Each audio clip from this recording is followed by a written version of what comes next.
نحمده ونصلي ونسلم على رسوله الكريم اما بعد فاعوذ بالله من الشيطان الرجيم بسم الله الرحمن الرحيم قال الله تبارك وتعالى في القرآن المجيد واما بنعمة ربك فحدث صدق الله العظيم۔ عزیزان من، آج کے ایپیسوڈ کے اندر ہماری گفتگو کا عنوان ہے نبی رحمت صلی اللہ تعالی علیہ وسلم قاسم نعمت ہیں۔ سامعین محترم،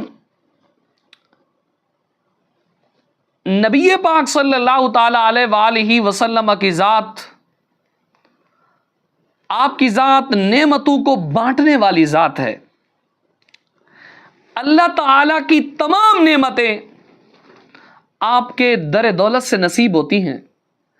سرکار علیہ الصلوۃ والسلام نے خود فرمایا وَإِنَّمَا أَنَا قَاسِمٌ وَاللَّهُ يُعْطِي، میں تو تقسیم کرنے والا ہوں، دینے والی ذات تو رب قدوس کی ذات ہے۔ سرکار علیہ الصلوۃ والسلام نے کسی قسم کی کوئی قید نہیں لگائی، نہ کسی چیز کا ذکر کیا کہ فلاں چیز بانٹنے والا ہوں، نہ کسی زمانے اور وقت کا ذکر کیا، بلکہ مطلقاً فرمایا کہ میں بانٹنے والا ہوں۔ مطلب یہ ہے کہ ہر چیز زمانے میں نبی پاک صلی اللہ تعالیٰ علیہ وسلم کے در دولت سے ملتی ہے۔ جس طرح آپ ظاہری حیات میں نوازتے تھے، اسی طرح دنیا سے پردہ فرمانے کے بعد بھی آپ نوازتے ہیں۔ جس طرح آپ دنیا کی چیزیں عطا فرماتے ہیں، اسی طرح آخرت کی نعمتیں بھی عطا فرماتے ہیں۔ آپ کے وسیلے اور واسطے کے بغیر کوئی چیز نہیں ملتی۔ کیوں؟ اس لیے کیونکہ آپ کی کنیت ہی ابو القاسم ہے۔ دین و دنیا کی ساری نعمتیں، ایمان، علم، عمل، مال، اولاد وغیرہ دیتا اللہ ہے، لیکن بانٹتے سرور دو عالم صلی اللہ تعالیٰ علیہ وسلم ہے۔ جنت بھی آپ کی عطا سے ملتی ہے۔ محدثین نے لکھا ہے سرکار علیہ الصلوۃ والسلام کی کنیت جو ابو القاسم ہے، اس کی ایک وجہ تو یہ ہے آپ کے بڑے صاحبزادے کا نام قاسم تھا، لیکن دوسری وجہ یہ بھی بیان کی گئی ہے لِأَنَّهُ يُقْسِمُ الْجَنَّةَ بَيْنَ أَهْلِهَا، کیونکہ آپ جنتیوں میں جنت تقسیم فرماتے ہیں۔ سیدی اعلیٰ حضرت عظیم البرکت ولی نعمت مجدد دین و ملت کشتہ عشق مصطفیٰ میرا امام سیدی اعلیٰ حضرت امام محمد رضا خان فاضل بریلی رحمۃ اللہ تعالی علیہ نے اس بات کو اس اپنے شعر کے اندر بیان فرمایا رب ہے موتی یہ ہے قاسم، رزق اس کا ہے کھلاتے یہ ہیں۔ یعنی رزق تو رب کا ہے، دینے والی ذات بھی رب قدوس کی ہے، لیکن کھلاتے یہ ہیں، ملتا ان کے صدقے سے ہی ہے۔ مختصر یہ ہے کہ میرے آقا انعامدار صلی اللہ تعالیٰ علیہ وسلم آپ رب قدوس کے خلیفہ اعظم ہیں۔ اللہ تعالیٰ نے اپنے خزانوں کی چابیاں آپ کے دست کرم میں دے دی ہیں۔ آپ جسے چاہیں، جب چاہیں، جو چاہیں عطا فرمانا چاہیں عطا فرما سکتے ہیں۔ سرکار علیہ الصلوۃ والسلام کی جود و عطا کی صرف ایک مثال آپ کے سامنے پیش کرتا ہوں۔ حضرت ابو ہریرہ بیان کرتے ہیں سید دو عالم صلی اللہ تعالیٰ علیہ وآلہ وسلم کی بارگاہ میں ایک دن میں نے عرض کی یا رسول اللہ صلی اللہ تعالیٰ علیہ وسلم، جو بات آپ سے سنتا ہوں بھول جاتا ہوں۔ نسیان کی شکایت کی، آپ سے حدیثیں سنتا ہوں یاد نہیں رہتی۔ میرے نبی نے ارشاد فرمایا ابسط ردا کا، اپنی چادر پھیلاؤ۔ حضرت ابو ہریرہ نے چادر پھیلا دی۔ فعرف بیدیہ، سرکار علیہ الصلوۃ والسلام نے دونوں ہاتھوں کا چلو بنایا۔ حضرت ابو ہریرہ کہتے ہیں میری چادر میں ڈال دیا اور فرمایا چادر کو اپنے سینے کے ساتھ لپیٹ لو، اپنے ساتھ ہی ملا لو۔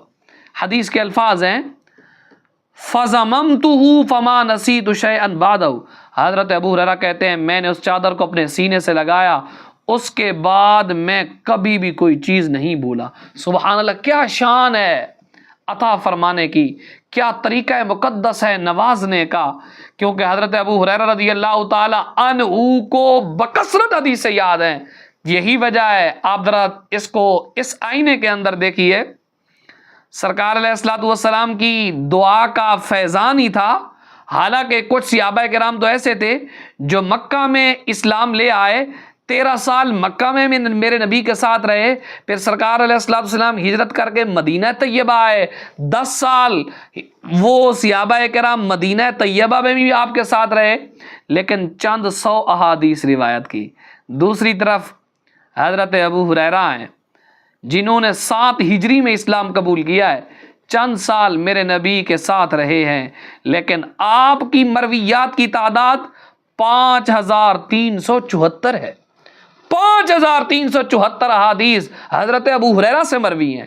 یہ سارا فیضان میرے آقا انعامدار صلی اللہ تعالیٰ علیہ وسلم کا تھا، کیونکہ انہوں نے عرض کی تھی یا رسول اللہ مجھے حافظہ چاہیے، تو آپ نے کہا اس جو میں نے آپ کی چادر کے اندر ڈالا ہے نا، چلو بنا کے آپ کی چادر کے اندر ڈالا ہے، تو اس کو سینے سے لگاؤ۔ حضرت ابو ہریرہ کہتے ہیں رب کعبہ کی قسم جب سے سینے سے لگایا اس کے بعد میں کبھی بھی کوئی بات بولا نہیں ہوں، بلکہ اپنے نبی کی جو بھی بات سنتا ہوں وہ مجھے یاد رہتی ہے۔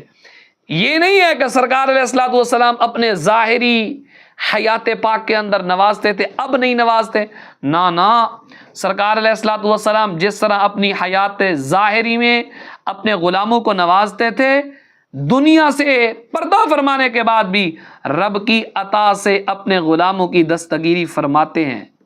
حضرت فاروق اعظم رضی اللہ تعالی عنہ کے دور میں قحط پڑا، ایک صحابی غالباً بلال بن حارث نے سرکار علیہ الصلوۃ والسلام کی قبر انور پر حاضری دی اور عرض کی یا رسول اللہ صلی اللہ تعالی علیہ وسلم استسقِ لامتک فانہم قد ہلکوا، یا رسول اللہ اپنی امت کے لیے بارش مانگی ہے صلی اللہ تعالی علیہ وسلم، امت تو ہلاک ہو گئی ہے۔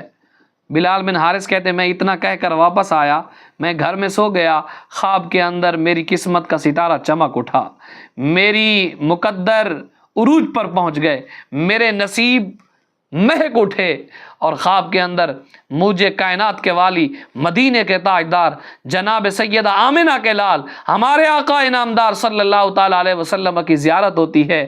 سرکار علیہ الصلوۃ والسلام نے فرمایا اتی عمرہ فقراہ السلام واخبرہ انکم مستقیمون، عمر کے پاس جاؤ، انہیں میرا سلام پہنچاؤ، انہیں خبر دو کہ بارش ہوگی۔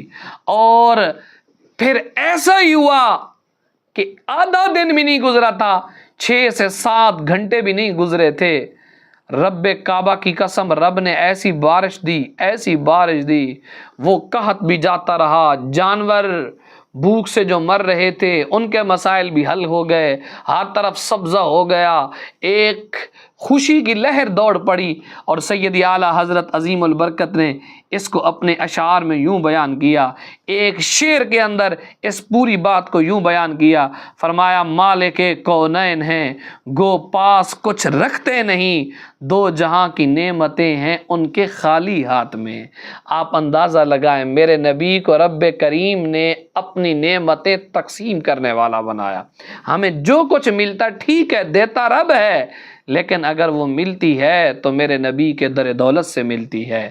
آج ہمیں بھی چاہیے کہ اگر اپنی باتوں کو منوانا ہے، اپنی دعاؤں کو قبول کروانا ہے، تو پھر میرے نبی کا وسیلہ پیش کرنا پڑے گا، سرکار علیہ الصلوۃ والسلام کی ذات والا برکات کا نام لینا پڑے گا۔ جب میرے نبی کا نام آئے گا تو بات بن ہی جائے گی۔